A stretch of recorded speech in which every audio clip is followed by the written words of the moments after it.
Hi, welcome to ShowMeTheCurry.com. I'm Anuja, and today I'm going to show you two recipes in one. Basically, I'm going to show you how to make tahini paste and then take it forward and make it into a tahini sauce.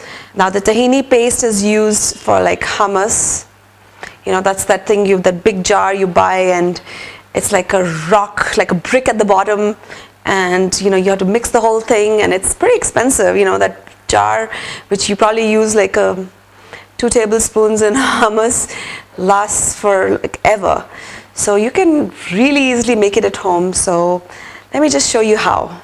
So to make tahini paste, you only need sesame seed and you need olive oil. Now this is the white sesame seed. Now usually Indian households we use the brown one. I don't know why, but that's what we use.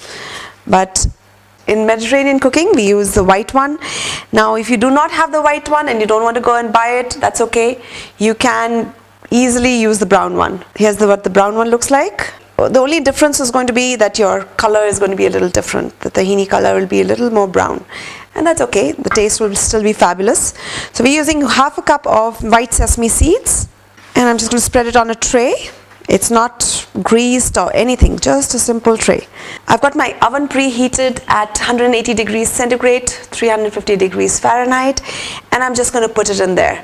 And I'm going to just let it bake for about 5 to 10 minutes. Again, everybody's ovens are different. My oven is a small one, so it's 5 to 7 minutes tops. But if you have one of the bigger ones, it takes a little longer. But here's the deal. You should not let it brown. You want the color to remain the same. So you have to keep like stirring it every minute or so just to make sure. So this is what I use. I have a little brush. So after every 2 minutes, I'll just go in and I'll just stir everything a little bit, and that's it. Just make sure it doesn't brown. So, but a couple of spots here or there is okay, but try not to do that. So I'm going to go do that. Now what that's going to do is it's going to release the oils from the sesame seed, and it's going to, the fragrance is just going to be incredible. So that's the two things we're looking for. So let me just take it back there, and I will see you once it's done. So like predicted, it took exactly 7 minutes. The sesame seeds are out, and if you notice, they're glistening. This is perfect. So I'm just going to keep on mixing it a little bit. I'm going to let it cool down totally. Okay, the sesame seed have cooled down totally to the touch. I've put them in a food processor. I'm just going to close it up, and I'm going to start grinding them. And while I'm grinding them, I'm going to add in a little bit of olive oil at a time. So now the thing is that you want to put in at least a 1/4 cup, but you'll need to add in a little bit more to preserve it. So let's just start, and we'll put in a 1/4 cup and we'll take it from there.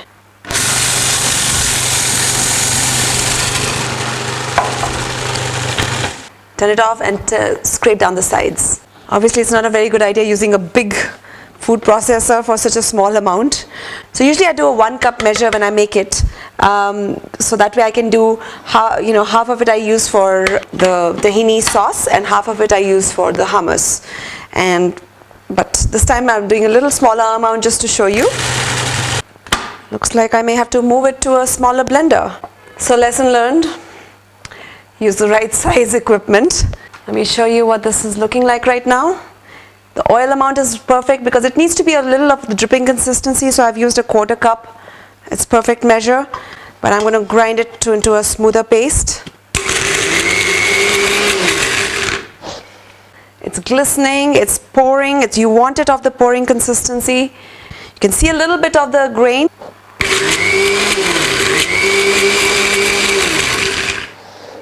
So see, if you can see the dripping consistency. The bottom line is, the moral of the story is, when you use the right equipment, life is a lot easier. This is the tahini paste. Now we're going to make the same thing into a tahini sauce that you use as a dipping sauce with falafels and with pita bread. And in our house we all tend to fight for that. We love, with our falafels, we love the tahini sauce, of course. So this is approximately, I'm guessing, half a cup. Okay, so now tahini paste. Like I mentioned earlier, you make hummus with it.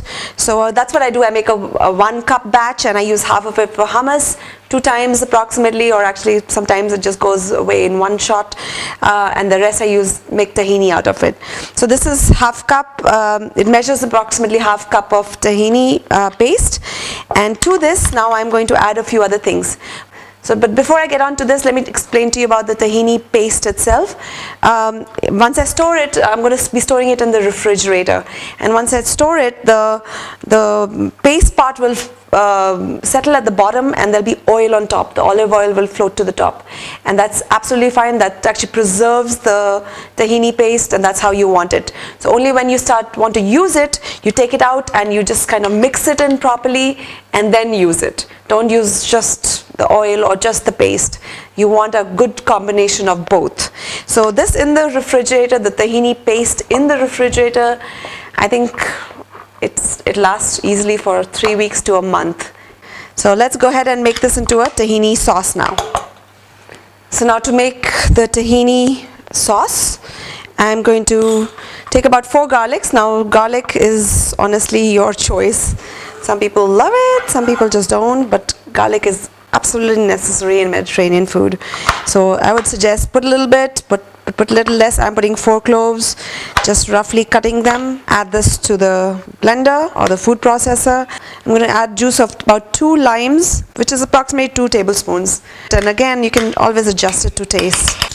I'm going to start off with about ½ teaspoon of salt. I'm adding kosher salt. You can use any. And I'm going to add just a tad bit more of olive oil. So probably just, because you want it to be a little more dripping consistency. So 1 tablespoon is it. Mix, and I'm going to just blend it. So double check and make sure the garlic is all crushed. And mine is, I'm going to add a little bit of water. So because again I want it to be of the dripping consistency. And I'm just going to just mix it all through. Look at it. It is absolutely gorgeous. Look at it. Ooh, absolutely divine. Okay. And last but not the least, I've got some flat parsley here, just a few sprigs. Now if you don't have flat parsley, no worries. You can add in either mint, a little bit of mint. Don't have that, add some cilantro.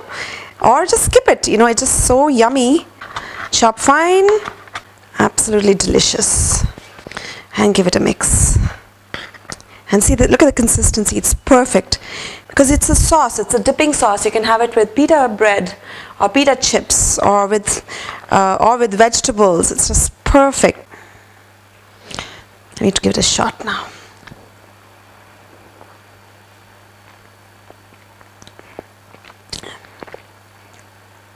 Lovely. The garlic is just as intense as I like it. So if you're not very fond of garlic, I really suggest you tone it down a little bit. It's perfect for me. And the lemon, beautiful. It's coming through very well. And of course the olive oil and the sesame seed, the aroma is fabulous. So I'm going to just add a little bit of parsley for garnish. And perfect. Wow. How easy was that? So enjoy making tahini paste and tahini sauce at home. How wonderful. And don't forget to subscribe to ShowMeTheCurry.com. And join us again on another episode of ShowMeTheCurry.com. Adding a pinch of spice to your life.